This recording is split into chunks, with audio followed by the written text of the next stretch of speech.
अस्सलाम वालेकुम beautiful people, we are back to another vlog. तो आज के व्लॉग में यार अगर आपको कोई सूं सां या शू शां की आवाज़ आए तो उसके लिए माजरत, क्योंकि उसकी दो रीज़न है। एक तो आपके भाई की जो तबीयत है ना वो काफ़ी ख़राब है, यानी ज़ुकाम, साल में दर्द और काफ़ी टम्परेचर जो है ना वो भी फील हो रहा है। और दूसरी रीज़न ये है कि मैं ना बिल्कुल जीटी रोड के करीब वीडियो बना रहा हूँ, क्योंकि तो मोस्टली जो लोकेशन है ना वो जीटी रोड के करीब ही होती हैं।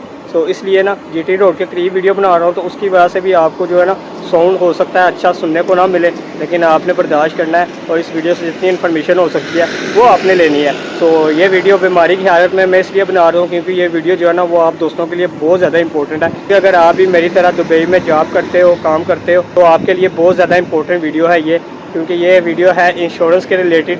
तो मैं भी अपना जो इंश्योरेंस है वो करवाने जा रहा हूँ। इससे पहले 1 साल हो चुका है आपके भाई ने दुबई में आने के बाद अपना इंश्योरेंस करवाया था, लेकिन डेट जो है ना इस दफ़ा थोड़ी ऊपर हो गई है, यानी 1 साल से कोई 10 एक दिनों में ऊपर हो गए इंश्योरेंस करवाए हुए। तो आई होप कि हमें कोई फ़ाइन वगैरह ना पड़े।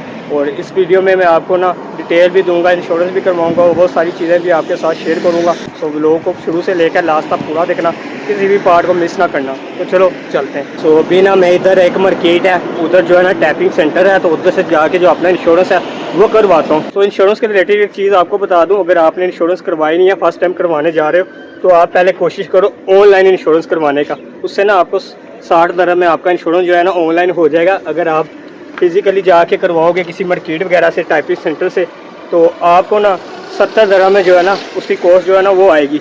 सो मैं आपको ये रिकमेंड करूँगा। अलबत्ता मैंने खुद कोशिश की है ऑनलाइन, लेकिन जो भी ऑनलाइन इनकी वेबसाइट वगैरह थी वो काम नहीं कर रही थी, पता नहीं क्यों स्टक हो रही थी, तो इसलिए मैं इंश्योरेंस ऑनलाइन कर नहीं पाया। सो फर्स्ट आपने ना इंश्योरेंस करवाने से पहले ऑनलाइन चेक कर लेना। अगर ऑनलाइन हो जाता तो ठीक है, अगर नहीं होता तो फिर आपके पास सेकंड ऑप्शन तो है ही है। सो क्योंकि मेरा भी ऑनलाइन ही हुआ, तो इसलिए मैं अभी फिजिकल जाके इंश्योरेंस जो है ना वो करवा रहा हूँ। तो इंश्योरेंस के रिलेटेड जितनी भी इन्फॉर्मेशन है मैं इंशाल्लाह इंश्योरेंस करवाने के बाद आपके साथ शेयर करता हूँ। A few moments later. अल्हम्दुलिल्लाह से यार हमने जो अपनी अनएम्प्लॉयमेंट इंश्योरेंस है ना वो करवा ली है, और फ़ाइन से भी अल्हम्दुलिल्लाह हम बच गए, हमें कोई फ़ाइन वगैरह नहीं पड़ा।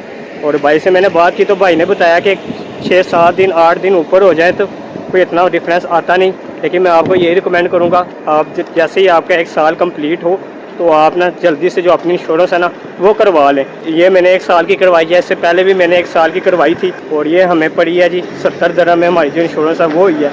ऑनलाइन करवाने का ये फ़ायदा है कि आपको सिर्फ ना 60 दिरहम में जो है ना आपकी इंश्योरेंस वो ऑनलाइन 60 दिरहम में हो जाती है। तो फर्स्ट तो मैं आपको ये रिकमेंड करूँगा, आपने पहले ना ऑनलाइन चेक करना है। अगर ऑनलाइन हो जाती है तो बेस्ट है, आपके 10 दिरहम जो है ना वो बच जाएंगे। अगर ऑनलाइन नहीं होती तो फिर आप फिज़िकली आके ना मार्केट से करवा सकते हैं, यानी किसी भी टाइपिंग सेंटर पर जाके आप करवा सकते हैं। ऑनलाइन के लिए किस वेबसाइट से करवाना है वो इंशाल्लाह मैं इधर पिक्चर जो है ना वो लगा दूँगा।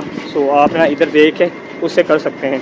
और ये अनएम्प्लॉयमेंट इंश्योरेंस करवाने की क्या रीज़न होती है, यूएई गवर्नमेंट कहती है जी कि ये आपने करवाना है। अगर आपको कोई भी रीज़न की वजह से आपकी कंपनी जो है ना काम से निकलवा देती है, या आपको काम वगैरह आपका ख़त्म हो जाता है, तो गवर्नमेंट जो होगी ना वो आपको बेसिक सैलरी जो होगी, जब तक आपको काम नहीं मिल जाता आगे कोई, तब तक आपको ना प्रोवाइड करेगी। तो ये होता है इसके पीछे की रीज़न, जिसकी वजह से ये आपको हर साल की करवानी पड़ती है। और ये 6 महीने की भी आप करवा सकते हो, साल की भी करवा सकते हो, ये आपकी अपनी ही मर्ज़ी है। तो मैं 1 साल की इसलिए करवा देता हूँ क्योंकि सम टाइम बंदे को याद नहीं रहता, या टाइम नहीं मिलता, या बंदे के पास सम टाइम ऐसे भी होता है कि पैसे भी नहीं होते। तो इसलिए जब हो तो आप 1 साल का करवा लें, ताकि 1 साल कम से कम आप श्योर होकर चलें। और अगर आप ये लेट कर देते हो या आप ये नहीं करवा पाते तो आपको ना 400 दिरहम का जो फ़ाइन है ना वो भरना पड़ता है। तो उन 400 दिरहम के फ़ाइन से बचने के लिए भी करवाना ये जो है ना ज़रूरी है। तो आपको ये भी पता चल गया कि अगर आप ये नहीं करवाते तो आपको जो 400 दिरहम का फ़ाइन है ना वो भरना पड़ता है। तो इसलिए ये करवाना बहुत ज़्यादा ज़रूरी है। तो आई होप अगर आपको अनएम्प्लॉयमेंट इंश्योरेंस के रिलेटेड इन्फॉर्मेशन नहीं थी, या आप न्यू थे यूएई में, तो आपको ना पता चल गया होगा। तो आप इस तरीके से ना अपनी अनएम्प्लॉयमेंट इंश्योरेंस जो है ना वो करवा सकते हो। सो अगर आपको फिर भी किसी चीज़ की समझ नहीं आई तो आप ना मुझे इंस्टा पे कांटेक्ट करके मुझसे पूछ सकते हो। मेरा जो इंस्टाग्राम है उसका लिंक आपको डिस्क्रिप्शन में मिल जाएगा, इधर भी आ रहा होगा, तो आप उधर भी मुझसे कांटेक्ट करके पूछ सकते हो। तो वैसे भी मैं इंश्योरेंस करवाने जा रहा था, तो मैंने सोचा क्यों ना व्लॉग बना के आपके साथ जो एक्सपीरियंस है ना वो शेयर कर दूं और आपको इन्फॉर्मेशन दे दूं। तो आई होप ये व्लॉग आपके लिए काफ़ी हेल्पफुल रहा होगा। अगर ये व्लॉग आपको अच्छा लगा है तो इस व्लॉग को ज़्यादा से ज़्यादा लाइक और दोस्तों के साथ भी शेयर ज़रूर करना। इंशाल्लाह मिलते हैं किसी नेक्स्ट व्लॉग में। अपना बहुत सारा ख्याल रखना। Take care. अल्लाह हाफिज़। और हाँ, एक और चीज़, आपके बाइक का ना ड्रीम कम ट्रू जो सीन है ना वो हुआ है, तो नेक्स्ट व्लॉग उसके रिलेटेड आएगा, तो वो भी देखना और ज़्यादा से ज़्यादा अपने बाइक को सपोर्ट करना।